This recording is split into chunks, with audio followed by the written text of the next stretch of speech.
Hello and welcome to Rewind 2018, a very special CNBC TV 18 show where the reporting team takes a look back at the people and events that made headlines in the year gone by. I'm Kevin Lee and I'm joined by my colleague Yash Jain.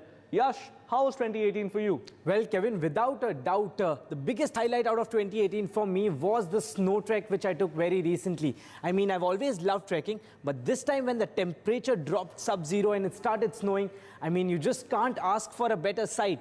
And not just that, that's just one of the many amazing things happened to me in 2018. But I believe 2018 was an excellent year for you as well. Tell us, what was 2018 like for Kevin Lee? Well, Kevin Lee's 2018 was also pretty interesting. Thank you very much. I did get to travel to China, to Abu Dhabi, to Dubai. Fair bit of traveling there. Also traveled domestically, did a trek myself in Kasol and made a lot of new friends. So all in all, a good year. So safe to assume that 2018 was an excellent year for both of us, but we cannot say the same when it comes to the Reserve Bank of India. Year 2018 saw the Reserve Bank of India and the central bank embroiled in a very public spat, and amid questions over the autonomy of the Reserve Bank of India, the arm wrestling match culminated in a surprise resignation from then Governor Urjit Patel. CNBC TV 18, Sapna Das and who else but Ritu Singh bring us a wrap of all the action from this tug-of-war and explain why this may not be the end of this particular battle just yet.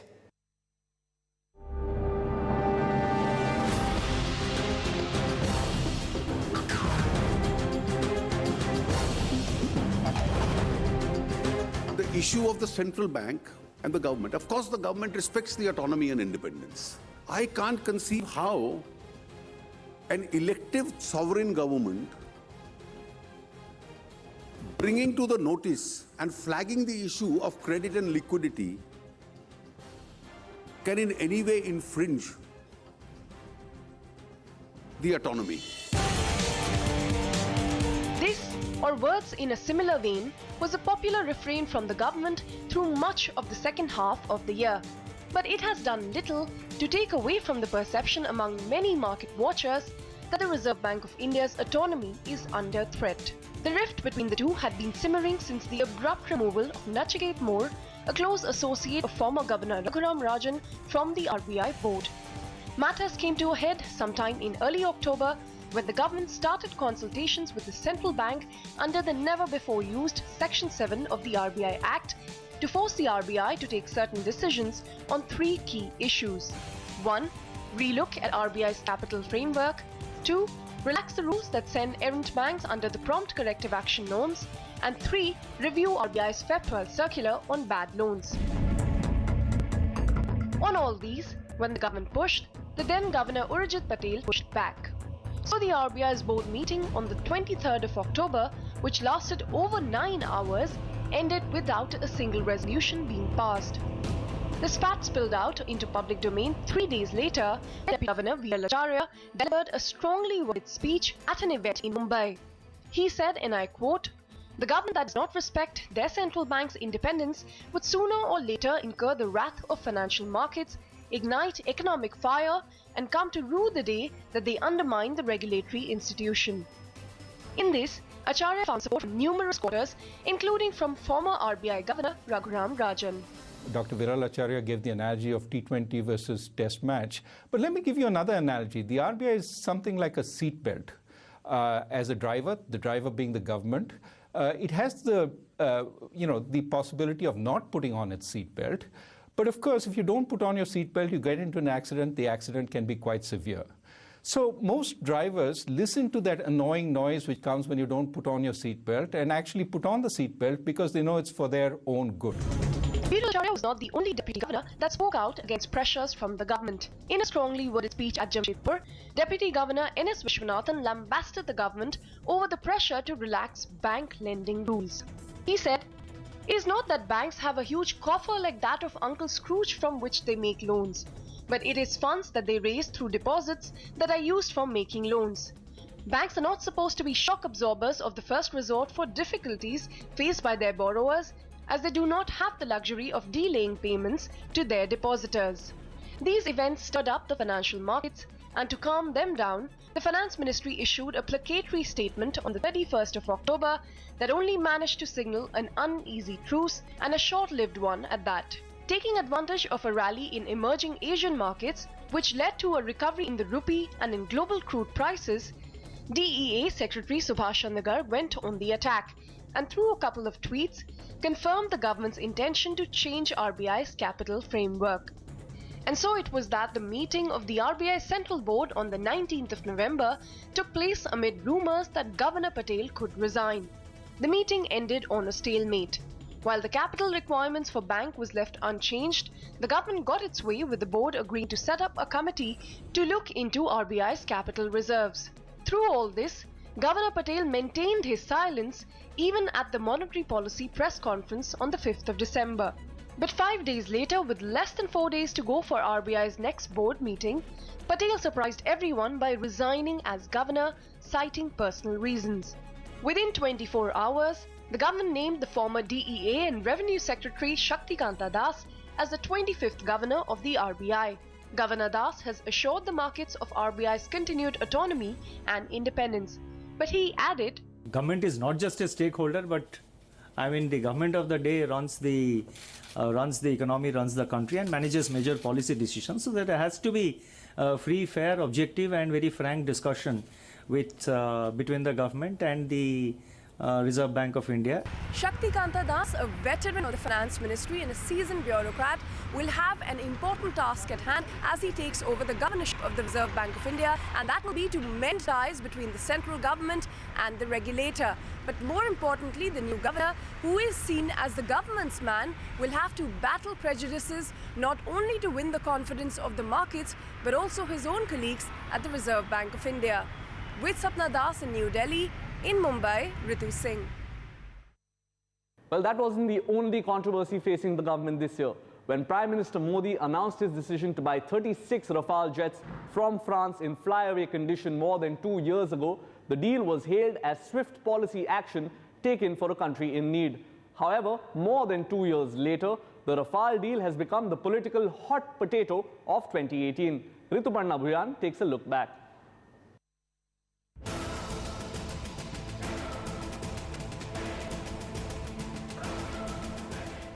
On 20th July, as the debate on a no-confidence motion was being discussed in the Lok Sabha, Congress President Rahul Gandhi stunned the nation by hugging his political nemesis Prime Minister Narendra Modi on the floor of the House. But no love was lost between the two as Gandhi attacked the Modi government on several issues, including the €7.8 billion Rafale fighter deal during his intervention on the debate. The Prime Minister must also explain why this contract was taken away from HAL and the youngsters of Karnataka and given to a businessman who had a debt of 35,000 crores. Prime Minister Modi rubbished the allegations, terming them irresponsible. मैं कल्पना नहीं कर सकता हूं कि सत्य को इस प्रकार से कुचला जा सकता है, सत्य को इस प्रकार से रोका जाता है. The opposition had been firing salvos at the Rafale deal since 2017. But it turned on the heat after this year's monsoon session. The Congress party decided to make it a national issue and alleged that there was corruption in the deal and the Modi government facilitated a 30,000 crore rupee offset package that was to be executed by Anil Ambani promoted company Reliance Defence. Anil Ambani maintained that his business rivals are promoting misinformation on the deal. I have personally written to Shri Rahul Gandhi stating that Congress has been misinformed, misdirected and misled on the Rafale deal by malicious vested interests and corporate rivals. At the center of this controversy was Paris-based Dassault Aviation, which told CNBC TV 18 that there was no corruption in the deal, all due process got followed, and the joint venture with Anil Ambani promoted Reliance Defence was a conscious business decision. The choice of Reliance is mine. But on the 14th of December, there was a twist in the tale. The Supreme Court rejected a petition that sought a CBI probe in the deal. The Apex Court said, "We are satisfied that there is no occasion to really doubt the process, and even if minor deviations have occurred, that would not result in either setting aside the contract or requiring a detailed scrutiny by the court." The opposition parties led by the Congress disagreed with the Apex Court and sought a joint parliamentary panel probe. जिस दिन Rafale मामले पे inquiry हो गई और वो inquiry parliament करेगी, JPC करेगी, जिस दिन वो हो गया, दो नाम निकलेंगे, Narendra Modi, Anil Ambani, Narendra Modi. Thank you. The Modi government, which had been on the back foot after losing 3 states to the Congress, saw the Supreme Court verdict as a chance to corner the opposition parties on the issue. और इसलिए हम चाहेंगे कि कम से कम इतना तो हो कि सदन के दोनों सदनों में जो कल तक कांग्रेस पार्टी मांग कर रही थी कि क्वेश्चन आवर सस्पेंड होकर राफेल की डील पर चर्चा हो जाए. While government has claimed victory on the issue, opposition parties are nowhere close to abandoning the attack on the Rafale deal. It's because the Supreme Court order alludes to a CAG audit of the Rafale deal, which is yet to be completed. Opposition parties maintain that this makes the clean chit of the apex court null and void. With lawyers like Prashant Bhushan getting ready to file a review petition against the Supreme Court order, it is clear that the biggest political controversy of 2018 will continue on simmering for some more time. Now, not a lot of people know, but Kevin is someone who just loves shopping. In fact, he's someone who very often helps me with my shopping as well. So I want to ask you this question, Kevin. What have you gifted yourself this Christmas? Well, that's right, Yash. In fact, some people might say I have a problem because I spend way more money than I should on video games, which is what I've gifted myself for Christmas as well. But that pales in comparison to American retail giant Walmart, who came shopping to India and netted the largest e-commerce deal in the world. Of course, Indian e-commerce's poster boy Flipkart took center stage and started off Walmart's first chapter of e-commerce growth in India. CNBC TV 18's Priya Sheth reports on how this will intensify the battle between Chinese giant Alibaba and American giants Walmart and Amazon.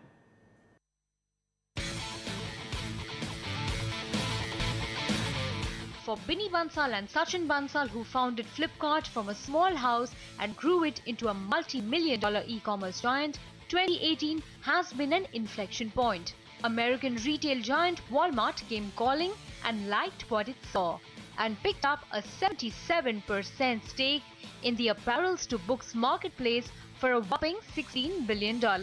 This valued Flipkart at a whopping $20 billion, but more importantly, gave Walmart, which has been largely confined to the cash and carry wholesale market in India, a crack at the Indian B2C market.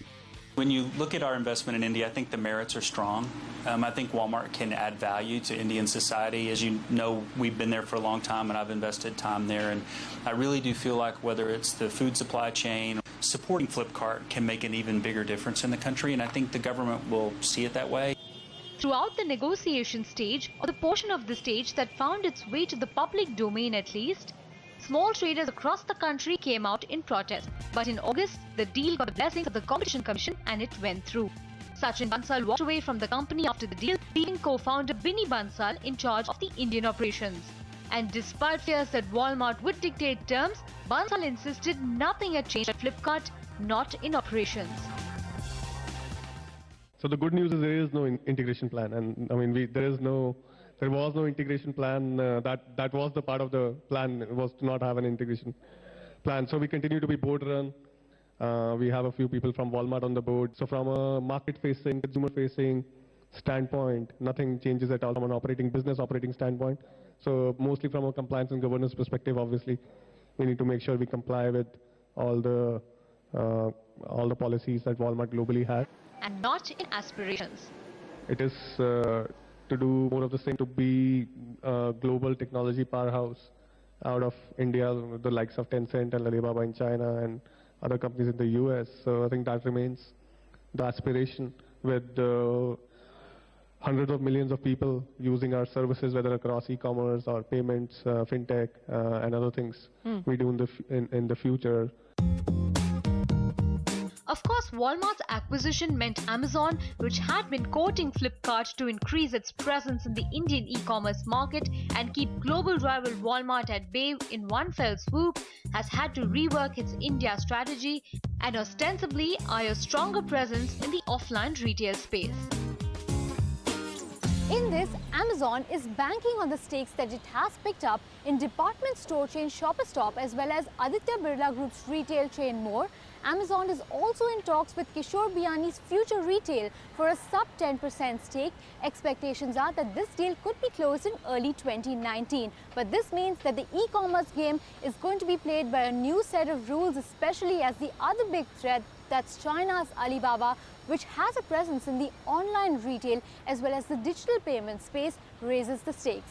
In Mumbai, Priya Sheth. Where we take you through some of the faces that made headlines in the year gone by in our Newsmakers segment. We are discharging our debt to the nation.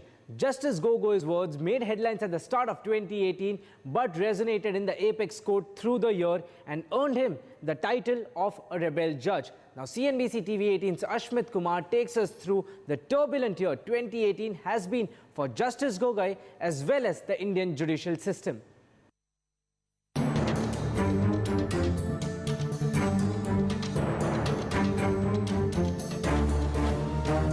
Despite a rich body of work, Justice Gogoi truly hit national headlines in January of 2018 when, in an unprecedented move, he joined 3 other sitting Supreme Court judges to speak out against the then Chief Justice of India, Justice Deepak Mishra.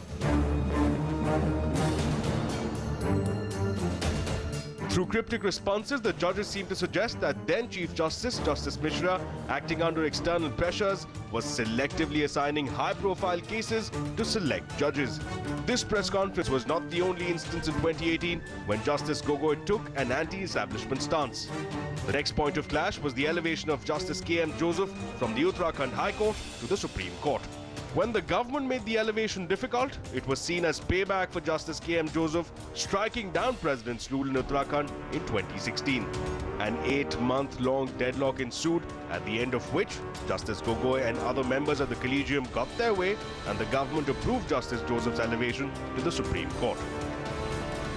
But I have a suggestion, a slight modification in today's context. Not only independent judges and noisy journalists, but even independent journalists and sometimes noisy judges.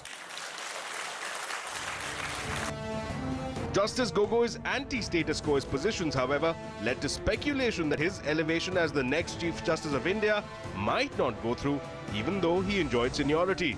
There were rumors that instead of nominating the next senior-most judge to the top post, as is the norm, the outgoing Chief Justice, Justice Mishra, might just nominate Justice Sikri. But on the 3rd of October, Justice Gogoi took oath as the 46th Chief Justice of India. He was also the first Chief Justice from the northeastern region. His next test, however, wasn't far away.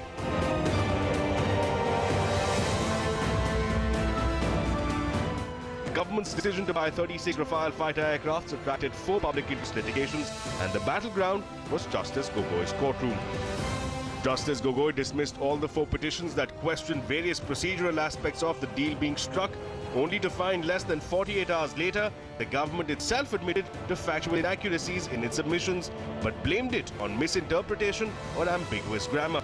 Critics have also pointed out various contradictions and inconsistencies in the judgment, and with the portions of the order appearing to have been lifted directly from the government's affidavits, the criticisms have only increased.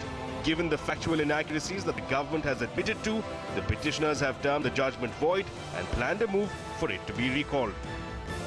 Well, all eyes now are on 2019 on Justice Ranjan Gogoi's stance in the high drama in the high-voltage Ram Mandir Ayodhya case scheduled for hearing in January of 2019. Now, keep in mind that the BJP comes fresh off a major setback in the Hindi heartland, and also keep in mind that the 2019 Lok Sabha elections are just around the corner. Some say the stakes in the Ram Mandir battle have never been higher. They also say that this would be a perfect test case for the strongman from Assam, Justice Ranjan Gogoi. In New Delhi, Ashmit Kumar. We may have seen an appointment at the country's apex court in 2018, but the Indian banking space saw big-ticket exits from 3 major banks. 2019 is set to be the year where we see a change of face in the Indian banking system. Here's a report by Ritu Singh.